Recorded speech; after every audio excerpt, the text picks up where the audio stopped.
Hello बच्चों, हम यहाँ पर कर रहे हैं मैक्रो इकोनॉमिक्स और मैक्रो इकोनॉमिक्स में हम पहुँच गए हैं त्वरक के सिद्धांत पर। तो चलिए बिना टाइम खराब किए चलते हैं अपने टॉपिक के ऊपर। जो थ्योरी ऑफ एक्सेलरेटर है वो क्या बताती है आपको, इससे पहले आपको पता होना चाहिए कि जो मल्टीप्लायर है वो क्या बताता है। तो मल्टीप्लायर में आपने क्या सीखा? मल्टीप्लायर में आपने सीखा कि इन्वेस्टमेंट में चेंज होने से इनकम में कितना चेंज आएगा। एक तो बात ये थोड़ा सा आपके दिमाग में बिठा लीजिए, उसका थोड़ा सा इसको रिवर्स कर दीजिए। वहां पर क्या था? इन्वेस्टमेंट में चेंज होने से इनकम में कितना चेंज आएगा या आउटपुट में कितना चेंज आएगा। यहाँ पर आप बोलोगे कि आउटपुट में चेंज होने से इन्वेस्टमेंट में कितना चेंज आएगा। तो ये डिफरेंस समझ में आया।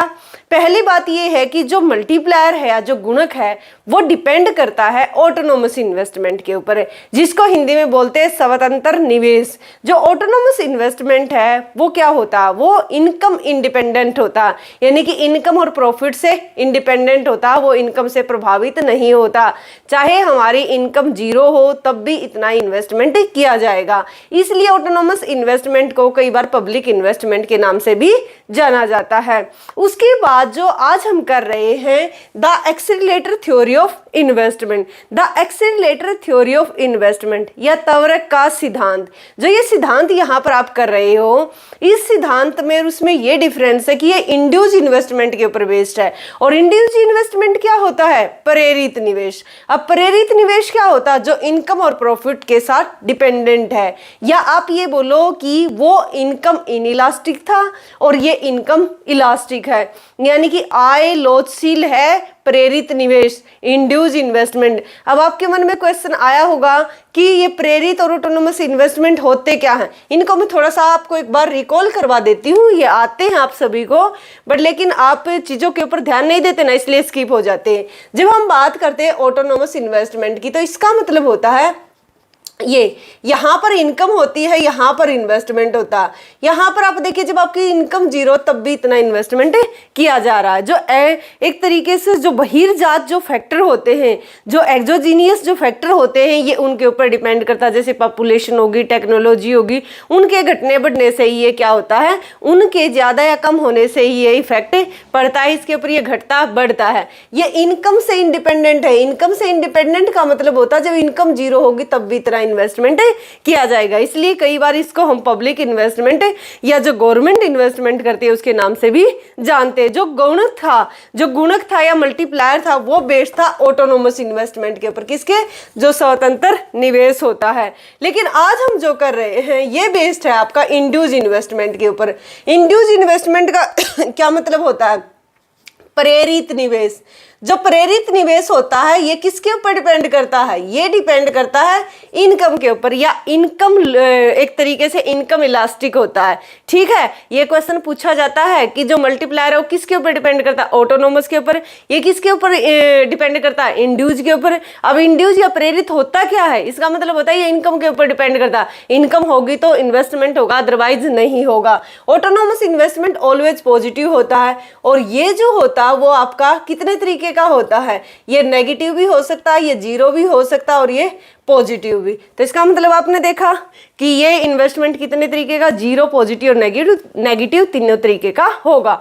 इसको जानने के लिए फुल फ्लैग यानी कि इन्वेस्टमेंट है क्या, ये आपको प्रॉपर इन्वेस्टमेंट वाला टॉपिक देखना पड़ेगा। अब यहाँ पर देखिए स्टार्ट करते हैं हम। एक्सेलरेटर को क्या बोलते हैं? त्वरक। अब यहाँ पर देखिए जो क्लासिकल है ना वो क्या कहते हैं, जो परंपरावादी अर्थशास्त्री हैं वो क्या कहते हैं? वो ये कहते हैं ना कि इन्वेस्टमेंट हमारा ब्याज के ऊपर डिपेंड करता है, कि ब्याज जितना ज़्यादा होगा उतना ही इन्वेस्टमेंट कम होगा, और ब्याज जितना कम होगा उतना इन्वेस्टमेंट ज़्यादा होगा। तो इन्होंने ब्याज और इन्वेस्टमेंट में, रेट ऑफ इंटरेस्ट और इन्वेस्टमेंट में कैसा रिलेशन बताया? इनवर्स रिलेशन बताया। इन्होंने ये कहा कि जो निवेश होता है ना, जो निवेश किया जाता, जो इन्वेस्टमेंट किया जाता वो ब्याज के ऊपर निर्भर करेगा। ठीक है। दूसरा यहाँ पर आप देखिए जो केन्ज है वो क्या कहता है कि इन्वेस्टमेंट जो ब्याज के ऊपर नहीं बल्कि रेट ऑफ इंटरेस्ट और इनकम के ऊपर भी डिपेंड करता है। ये नोट डाउन कर लीजिए, चाहे आप एस्टेट का पेपर देने वाले हो, चाहे केवीएस का, चाहे एनवीएस का, कहीं पर भी किसी भी, चाहे आप नेट का एग्जाम दे रहे हो, लेकिन ये बातें बार बार आपको ध्यान में रखनी पड़ेंगी। और ध्यान में कब रखी जाती है? जब बार बार आप चीज़ों को रिवाइज करते हो।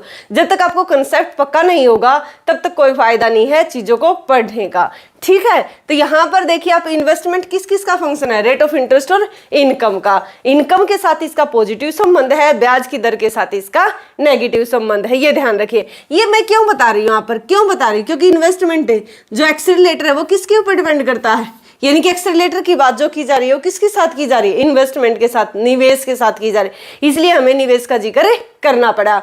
अब आपसे अगर कोई ये पूछ ले कि इन्वेस्टमेंट होता क्या, ठीक है, तो कई तो बच्चे ऐसा आंसर देंगे और आप कमेंट बॉक्स में भी आंसर दे सकते हो। क्या बोलोगे आप में कि मैंने गाड़ी ले ली, ठीक है, वो किसी राहुल नाम के व्यक्ति के पास पहले गाड़ी थी, उसको मैंने परचेज कर लिया, तो आप बोलोगे ये इन्वेस्टमेंट है, ठीक है ना, क्योंकि आपकी तरफ से तो इन्वेस्टमेंट, आपने तो पैसा लगाया। लेकिन नहीं, इकोनॉमिक्स के अंदर इन्वेस्टमेंट वही होता है, इन्वेस्टमेंट समझिए वही होता है जिससे इकोनॉमी में कुछ चेंज आए, जिससे इकोनॉमी में प्रोडक्शन, एम्प्लॉयमेंट, ये सारी अगर चीजें इंक्रीज करती हैं तो वो इन्वेस्टमेंट कहलाएगा, अदरवाइज नहीं कहलाएगा। सिर्फ नाम से, आप राहुल के पास गाड़ी थी, राहुल ने अपनी गाड़ी किसी राम नाम के व्यक्ति को सेल कर दी, अब सिर्फ राहुल से कहाँ पर चेंज हुआ है, राम के पास। अब ये सिर्फ नाम ही तो चेंज हुआ, गाड़ी नई नहीं बनी, किसी को रोजगार नहीं मिला, कुछ भी तो काम नहीं हुआ। तो इस तरीके के इन्वेस्टमेंट को हम बोलते हैं वित्तीय निवेश, या फिर बोलते हैं फाइनेंशियल इन्वेस्टमेंट। तो आप समझ गए, तो ये फाइनेंशियल इन्वेस्टमेंट होता है। रियल इन्वेस्टमेंट वो होता है जब इकोनॉमी के अंदर कुछ ना कुछ जनरेट हो, इनकम, एम्प्लॉयमेंट, जीडीपी, जब इन चीज़ें अगर बढ़ती हैं तो रियल इन्वेस्टमेंट है। और केन्स ने किसके बारे में बात की, रियल इन्वेस्टमेंट के बारे में ही बात की है। उसके बाद देखिए जो एक्सेलरेटर है, जो तवरक है, वो कहता है कि जो इन्वेस्टमेंट है ना वो डिपेंड करता है आउटपुट के ऊपर। बिल्कुल सही बात है, ये देखिए सबकी अपनी अपनी जगह सही है। अब ये कहता है कि जो तवरक है वो किसके ऊपर डिपेंड करता है, वो डिपेंड करता है, तवरक जो है ना, हम बात कर रहे हैं तवरक में, यानी कि एक्सेलरेटर में इन्वेस्टमेंट जो ना डिपेंड करता है आउटपुट के ऊपर। आउटपुट के ऊपर डिपेंड क्यों करता है, अब देखिए अगर आउटपुट नहीं, अगर मान लिया जाए कोई चीज़ मार्केट में बिक ही नहीं रही, किसी चीज़ का प्रोडक्शन हो ही नहीं रहा, तो फिर क्यों इन्वेस्टमेंट करोगे। कोई चीज़ प्रोड्यूस करनी होगी तभी तो चीज़ें इन्वेस्टमेंट की जाएंगी। मान लिया जाए गाड़ी कोई खरीदेगा ही नहीं तो गाड़ी क्यों बनेगी, और जब गाड़ी बने ही नहीं तो उस ऐसी गाड़ियों में इन्वेस्टमेंट कौन करेगा। तो इसका मतलब क्या है कि जो इन्वेस्टमेंट है ना वो किसके ऊपर डिपेंड करेगा, आउटपुट के ऊपर डिपेंड करेगा। मैं आपको बता देती हूँ कि जो एक्सेलरेटर है ये क्या है। यहाँ पर देखिए जो एक्सेलरेटर है ये हम बोलते हैं, इसी को हमने नाम दिया है कैपिटल आउटपुट रेशो। क्या नाम दिया, कैपिटल आउटपुट रेशो। अभी बताऊंगी कैपिटल आउटपुट रेशो क्यों। इससे पहले मल्टीप्लायर का क्या मतलब था, मल्टीप्लायर को किस से डिनोट करते थे, के से। उसका मीनिंग क्या था, उसका ये था कि इन्वेस्टमेंट में चेंज होने से इनकम या आउटपुट में जो चेंज होगा, इसको हम बीटा से भी डिनोट कर देते, कई बार आपको वी से भी डिनोट किया मिलेगा, कई जगह डब्ल्यू से मिलेगा।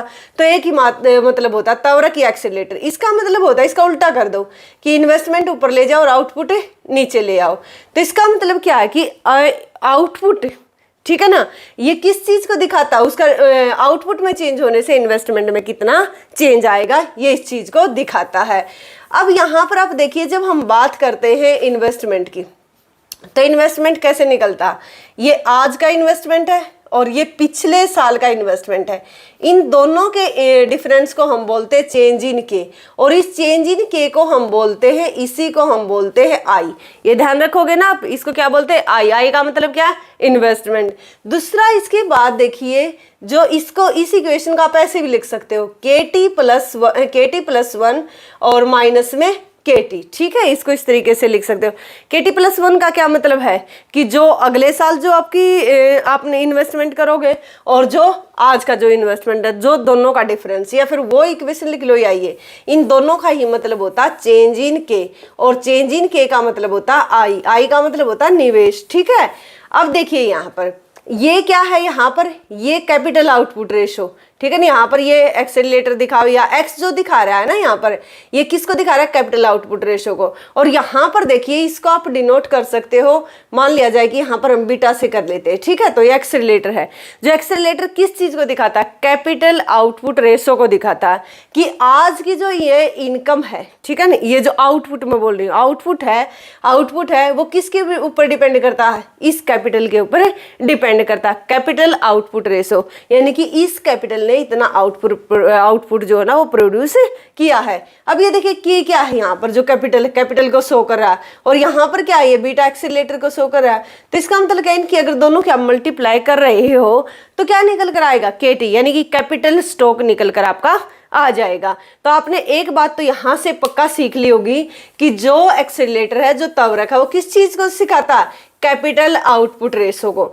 अब यहाँ पर बहुत गहरी बातें मैं आपको बताने वाली हूँ, उनको जरा कान खोल के सुनिएगा और ध्यान से सुनिएगा, नोट डाउन कीजिएगा। एक बात देखिए, ये किस चीज को दिखा रहा है, कैपिटल आउटपुट रेशो को। इंड्यूस इन्वेस्टमेंट, प्रेरित निवेश के ऊपर यहाँ पर ये जो इन्वेस्टमेंट है वो डिपेंड करता है तवरक के अंदर। इंड्यूस इन्वेस्टमेंट जो होता है वो इनकम इलास्टिक होता है, यानी कि इनकम से प्रभावित होता है। ठीक, ये बात आपने सीख ली। प्रॉफिट से भी होता है, इनकम और प्रॉफिट से दोनों से होता है। अब उसके बाद आपने देखा कि इसको जो कैपिटल आउटपुट रेशो का क्या मतलब है कि इतना आउटपुट प्रोड्यूस करने के लिए हमें इतना कैपिटल की जरूरत है। ठीक है ना, कोई भी जब हम आउटपुट प्रोड्यूस करते हैं तो उसके लिए हमें जो कैपिटल की जरूरत है तो उसको हम कैपिटल बोल रहे हैं यहाँ पर। ठीक है, कोई पूंजी की तो जरूरत होगी ना किसी भी चीज को जो प्रोड्यूस किया जाएगा। दूसरी बात ये देखिए, जितना कैपिटल यहाँ पर लगता है ना और जो आउटपुट वो प्रोड्यूस करता, हमेशा ही कैपिटल के ऊपर जो खर्च होता है वो ज़्यादा होता है बजाय कि जो आउटपुट होता। अब मैं ऐसा क्यों बोली, ऐसा इसलिए बोली, देखिए जब मान लिया जाए कि आप किसी भी चीज़ का प्रोडक्शन करना चाहते हो, आप मान लो कि कहीं पर भी एक छोटी सी फैक्ट्री लगा रहे हो, किसी गलीचे की फैक्ट्री आपने लगाई, या फिर आप दरी बनाने का छोटा मोटा आपने कारखाना खोला, तो मान लो कि दरी की रोज उस पूरी उम्र तक वो चलेगी मशीन, उसकी बात बिल्कुल नहीं है। मैं सिंपल आपको ये बता रही हूँ कि मान लिया जाए कि एक यहाँ पर आप एक छोटा सा करगा लेकर आते हो जिससे दरी बुनी जाती है, तो उस करगे की कीमत हम मान लेते हैं 500 रुपये और एक दरी की कीमत मान लेते हैं कि 100 रुपये। तो हमेशा जो भी उस प्रोडक्शन के लिए, प्रोडक्शन करने के लिए जो भी इन्वेस्टमेंट किया जाएगा इनिशियली, वो क्या होगा, ज़्यादा होगा बजाय कि उस आउटपुट से जो आपको मिलेगा। स्टार्टिंग में जब शुरू में हम इन्वेस्टमेंट करते हैं तब की मैं बात कर रही हूँ यहाँ पर। तो आपने देखा ना, ये पूछ सकता हो आपसे कि इन्वेस्टमेंट ज़्यादा किया जाता है कि जो प्रोडक्शन होता है उसकी वैल्यू ज़्यादा आती है, तो आप कहोगे कि इन्वेस्टमेंट ज़्यादा किया जाएगा। उसके बाद हम बात करते हैं कि सबसे पहले जो एक्सेलरेटर है, जो तवरक है, उसके बारे में किसने कहा, 1903 में टी.एन. कार्वर ने। ठीक है ना, टी.एन. कार्वर ने सबसे पहले इसके बारे में बात की, उन्होंने रिलेशन दिखाया, कंजम्पशन और नेट इन्वेस्टमेंट के रिलेशन को इन्होंने दिखाया। उसके बाद 1909 में अफ्तालियन ने, ठीक है ना, ये अफ्तालियन जो उन्होंने 1909 में इसके बारे में बात की। 1917 में फिर थ्योरी ऑफ एक्सीलरेशन, यानी कि इस सारे माहौल को कि जहाँ पर जो है कैपिटल आउटपुट रेशो की जहाँ पर बात की गई, इस तरीके का जो रिलेशन दिखाया गया ना कि जो आउटपुट है, ठीक है ना, कैपिटल आउटपुट रेशो की जो बात की गई, वो इसी कंसेप्ट को नाम दिया थ्योरी ऑफ एक्सीलरेशन। किसने, क्लार्क ने। आपसे वो पूछ सकता कोई भी। अब इसका कंसेप्ट देखिए, कंसेप्ट क्या कहता है कि थ्योरी ऑफ एक्सीलरेशन इस फैक्टर पर बेस्ड है कि कैपिटल गुड्स की डिमांड उन उपभोग वस्तुओं की मांग से ड्राइव्ड होती है जिनके उत्पादन में वे सहायक हैं। दोबारा समझिए कि थ्योरी ऑफ एक्सीलरेशन यानी कि जो तवरक का जो सिद्धांत है वो इस फैक्ट पर, इस फैक्चुअल इंफॉर्मेशन के ऊपर बेस्ड है कि कैपिटल गुड्स की डिमांड, वो करें कि जो भी कैपिटल गुड्स हैं, जो भी मशीनें हैं, उनकी डिमांड उन उपभोग वस्तु की मांग से ड्राइव होती है जिनके उत्पादन में वो सहायक है। देखिए आप मशीनों की डिमांड क्यों करते हो, जैसे कि हम बात करें कि जो खेत में जो ट्रैक्टर का यूज किया जाता है, ट्रैक्टर की डिमांड क्यों की जाती है, क्योंकि ट्रैक्टर को इसलिए डिमांड की जाती है ना, क्योंकि वहाँ पर उसको जो भी है, जो भी हमें खेत में जो बुआई करनी है, जो भी उसको काम करना है खेत में, उसमें ट्रैक्टर की ज़रूरत पड़ती है, इसलिए डिमांड की जाती है। दोबारा सुनो, मैं आपको ये कह रही हूँ कि उपभोक्ता वस्तु की मांग बढ़ेगी ना, डिमांड बढ़ेगी, उसके कारण से कैपिटल गुड्स की डिमांड बढ़ेगी। जिस तरीके के आप इजी तरीके से समझो, जिस तरीके के आपने अभी जो कपड़े पहन रखे हैं, अगर उन कपड़ों को आप नहीं डिमांड करो, अगर उन कपड़ों की आप नहीं डिमांड करोगे तो क्या इस तरीके की मशीनों की डिमांड होगी? नहीं। इसलिए कहते हैं कि आपने ड्राइव डिमांड के बारे में सुना है ना कि किसी चीज़ और चीज़ की डिमांड बढ़ने के कारण से किसी दूसरी चीज़ की डिमांड बढ़ती है। इसी तरीके से आप लेबर की बात कर लेते हो, लेबर के बारे में देखो कि लेबर की डिमांड क्यों बढ़ती है, क्योंकि उसके द्वारा बनाई जाने वाली वस्तु की डिमांड बढ़ रही है, तो लेबर की डिमांड को हम ड्राइव डिमांड बोलेंगे। उसी प्रकार से जो कैपिटल गुड्स की डिमांड है वो भी ड्राइव डिमांड है, क्योंकि जो उपभोग की जा रही है वस्तु उनकी मांग बढ़ी, इस कारण से उसी तरीके की जो मशीनें हैं उनकी डिमांड बढ़ेगी। तो इसलिए यहाँ पर मशीनों की डिमांड क्या है, ड्राइव डिमांड है। उसके बाद देखिए जो एक्सेलरेटर है उसको हम बीटा बोलते हैं। ये इतने सारे फॉर्मूले आपने याद रखने। क्वेश्चन पूछा गया था कि जो एक्सेलरेटर वो किस चीज को दिखाता है, कैपिटल आउटपुट रेशो। किस चीज को दिखाता है, कैपिटल आउटपुट रेशो को। ये भी पूछा गया कि जो कार्वर है उन्होंने क्या बोला, कंजम्पशन और नेट इन्वेस्टमेंट के रिलेशन के बारे में किसने बताया, टी.एन. कार्वर ने। उसके बाद देखिए जो बीटा है ये एक्सेलरेटर है, ये त्वरक है।